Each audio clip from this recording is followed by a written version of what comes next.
History का जो एकदम टाइमलाइन वाला आ चुका है।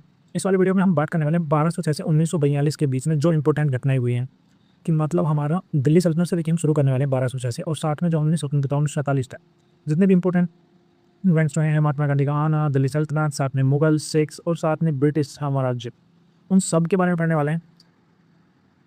पॉइंट टू पॉइंट पढ़ेंगे और एकदम साथ साथ पढ़ते जाएंगे और हर एक चीज़ को पूरा रिवाइज करने की कोशिश करेंगे कि हमको एक कंप्लीट टाइमलाइन जर्नी पूरी याद हो जाए, कि हमको बिल्कुल भी कंफ्यूज ना हो कि यहाँ से अगर कोई इस तरह से कोई क्वेश्चन आ रहा है ना, तो हम डेफिनेटली उसको सही करके आएंगे। तो चलो ज़्यादा टाइम वेस्ट नहीं करेंगे। सबसे पहले मैं आपको एक बार स्लाइड दिखा देता कि आज हम इसमें पढ़ने वाले क्या हैं। दिल्ली सल्तनत पढ़ेंगे, उसके बाद मुगल्स के बारे में, फिर सिख्स के बारे में, क्रांति के बारे में, फिर जो भी इंपॉर्टेंट प्रकाशन हुआ, साथ में ये पब्लिकेशंस, फिर उसके बाद इलेक्ट्रॉन अधिवेशन, फिर फ्रीडम स्ट्रगल्स, जो भी इंपॉर्टेंट चीज़ें हुई हैं टाइमलाइन के अनुसार, ये सारी चीज़ें हम पढ़ने वाले हैं इस वाले वीडियो में।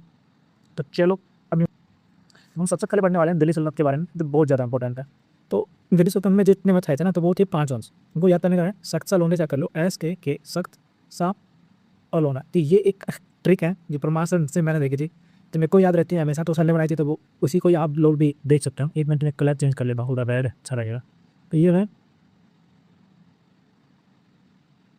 और फिर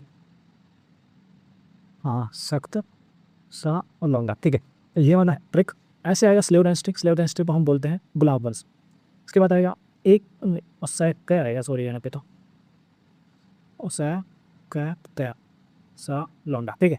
तो ऐसे आएगा स्लेव डायनेस्टी, कैसे आएगा खिलजी वंश, कैसे आएगा तुगलक वंश, जैसे सैयद वंश और ऐसे लोधी वंश। और इनके संस्थापक कौन कौन है वो भी देख लूँ। जो स्लेव डायनेस्टी है उसके संस्थापक है कुतुबुद्दीन। एक बार खिलजी वंश के जलालुद्दीन खिलजी, तुगलक वंश के गयासुद्दीन तुगलक, सबसे इंपॉर्टेंट है सैयद वंश के खिजर खां, लोधी वंश के बहलोल लोधी। तो ये उनका कार्यकाल जिस पर 1200 से 1290 तक चलेगा। गुलाम वंश फिर 1290 से 1320 तक चलेगा। खिलजी वंश 1320 से 1414 तक चलेगा। तुगलक वंश 1414 से 1451 तक चलेगा सैयद वंश, और 1451 से 1526 तक चलेगा लोधी। तो ये हमारे दिल्ली सल्तनत है, सारे इंपॉर्टेंट वंश आ गए, इनके अंदर सारे सैनिक इसके अंदर शासन डाला। चलो अपन आगे चलते हैं। उसके बाद हम आने वाले हैं द ग्रेट मुगल्स। मुगल्स के बारे में पढ़ने वाले इनका कार्यकाल लिखता है 1526 से लेकर 1707 तक। सबसे पहले आता है बाबर, उसके बाद आता है हुमायूं, जिसके बाद आता है अकबर, जिसके बाद आता है जहांगीर, फिर शाहजहां और फिर औरंगजेब। तो इसको याद करने का ट्रिक क्या है, बादशाह याद कर सकते हो, BA नहीं, BHAJSA, बादशाह याद कर सकते हो, बाजवा नहीं बादशाह। बी से बाबर, ऐसे हुमायूं, ऐसे अकबर, जैसे जहांगीर, ऐसे शाहजहां और ऐसे औरंगजेब। तो इनका कार्यकाल लिखता है 1526 से 1520 तक बाबर ने शासन किया। 1530 से 1556, इसमें बीच में ये गैप होता है 1540 से लेकर 1555 तक का। इसमें होता है शेरशाह सूरी जी आते हैं, जिन्होंने शासन किया। दृष्टि और हुमायूं दोबारा से आता है 1555 के अंदर, फिर वो जीतता है और 1557 शासन करता है। उसके बाद इसकी नीति हो जाती है, फिर बढ़ जाता है अकबर 1555 से 1605 तक। 1605 से 1627 तक जहाँ ये शासन करते हैं। 1627 के बाद आता है शाहजहां, जिन्होंने 1658 तक शासन किया। इन्होंने बहुत ज़्यादा चीज़ें बनवाई हैं। 1658 से 1707 तक लास्ट में औरंगजेब आता है, जिन्होंने शासन किया था।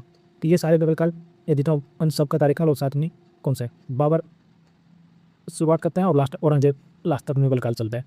आगे हम सिक्स के बाद पढ़ने हैं। सिखों भी गुरु थे इंपॉर्टेंट, उनको पढ़ने वाले। सबसे पहले गुरु नानक देव जी, सबसे पहले गुरु थे 1400 से 1539 तक। ये सिखों भी गुरु रहे थे और ये क्या थे, प्रथम गुरु थे, ठीक है। उसके बाद आते हैं गुरु अंगद। गुरु अंगद ने 1547 से 1552 तक शासन किया और इन्होंने लिखी थी गुरुमुखी लिपि। तो गुरुमुखी लिपि किसने लिखी है, अंगद, गुरु अंगद ने लिखा है, तो ये भी याद रखना। इसके अलावा हम अमृतसर शहर के बारे में पढ़ेंगे कि अमृतसर शहर है किसने बसाया है। अमृतसर शहर के बारे में कुछ है तो वो बसाया था गुरु रामदास जी ने। उसके बाद आता है स्वर्ण मंदिर जो गोल्डन टेम्पल है, और साथ में वहाँ पे आदि ग्रंथ वो किसने लिखा है, वो गुरु अर्जुन देव ने लिखा है। साथ में अशोक के लास्ट आखिरी गुरु 10वें गुरु वो थे गुरु गोविंद सिंह। तो ये सारे अपन 6 गुरु हमने देख लिए। अब हम आगे चलने वाले हैं। तो ये एक और क्लास है हिस्ट्री की जो आज मैं लेने वाला हूँ। इससे पहले हम बात कर चुके, हमने मैथ्स के फॉर्मूला की पहली क्लास की थी। उसके बाद हमने किया इंपॉर्टेंट आर्टिकल्स। उससे पहले किया था हमने करंट अफेयर जो भी इंपॉर्टेंट थे। तो मैं एक एक चीज़ों को रिवाइज कराने वाला हूँ। देखो एकदम कंप्लीट कौन थे, कि मेरठ में कौन थे, कदम सिंह जी थे। दिल्ली में कौन था, बहादुर शाह जक्कर और उनके साथ बख्शता। कानपुर से कौन थी, तात्या टोपे और नाना साहेब। लखनऊ से बेगम अजरत महर, जबकि झांसी से रानी लक्ष्मीबाई और इलाहाबाद से थी लियाकत अली। तो जो इंपॉर्टेंट सिटीज़ हैं और जहाँ पे उन लोगों ने नेतृत्व किया वो सब हम यहाँ पे देख चुके हैं। मेरठ से तरन सिंह, दिल्ली में बहादुर शाह जफर और बख्ता, कानपुर से तात्या टोपे और नाना साहिब, लखनऊ से बेगम अजरत महल, झांसी से रानी लक्ष्मीबाई और इलाहाबाद से लियाकत अली। अब हम आगे चलते हैं। अब ये कुछ इंपॉर्टेंट चीज़ें हैं जो हमने पब्लिकेशंस के बारे में पढ़ने वाले हैं, क्योंकि आजकल हिस्ट्री की जो बुक्स भी होती है ना, वहाँ से भी कई बार कुछ लेते हैं। न्यूज़ पेपर वहाँ से कुछ लेता है, ये तो सब तैरने रहा। पेरिस एक्सपो में हिंदू प्रकाश की स्थापना, हिंद प्रकाश किसने लिखा था, वो लिखा था MG रानाडे ने। देखो बात में चले जाते हैं, इनके 2 न्यूज़पेपर हैं, एक मराठा है और एक है केसरी, एक है मराठा। अब इसकी लैंग्वेज पूछ लेते हैं तो अपने को उल्टा याद रखना है। इसमें मराठा हिंदी वर्ड लगता है, तो ये इंग्लिश में मेरे को पता है। केसरी हिंदी लगता है लेकिन ये मराठी में न्यूज़पेपर, ये इंग्लिश में लगता है केसरी, तो ये हिंदी में, ये मराठी में आ गया, जबकि मराठा उल्टा है, मराठा इंग्लिश में, ठीक है। उसके अलावा यन एक इंडिया बुक है, ये जो किसने लिखी है, तो ये लिखी है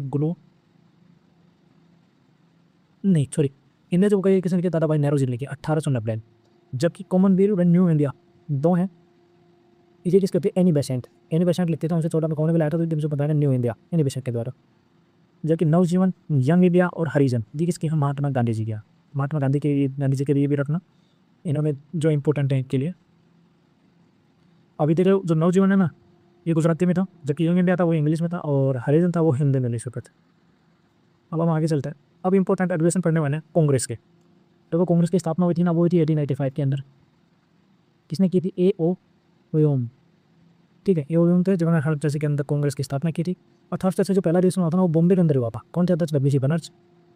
और एक पर है वो कुलदास देसपाल पैलेस बॉम्बे के अंदर।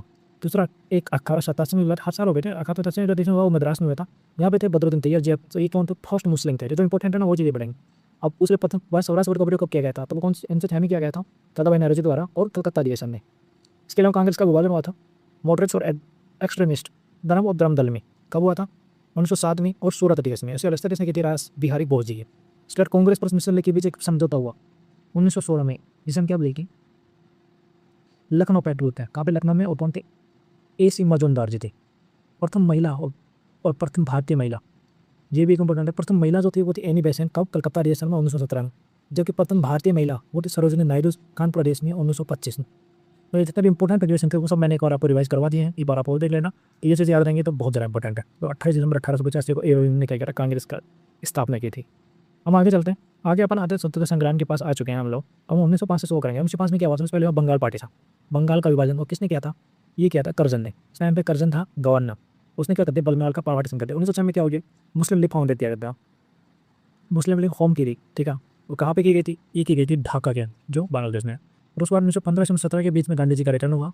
15 में गांधी जी आए थे। कब? 9 जनवरी को। 9 जनवरी को प्रवासी भारतीय दिवस बनाया जाता है। ठीक है, और फिर उसके बाद सबसे पहले क्या? चंपारण गए थे गांधी जी। ठीक है, अभी हम आगे करने वाले हैं। और उससे पहले एक सेकंड रुकना।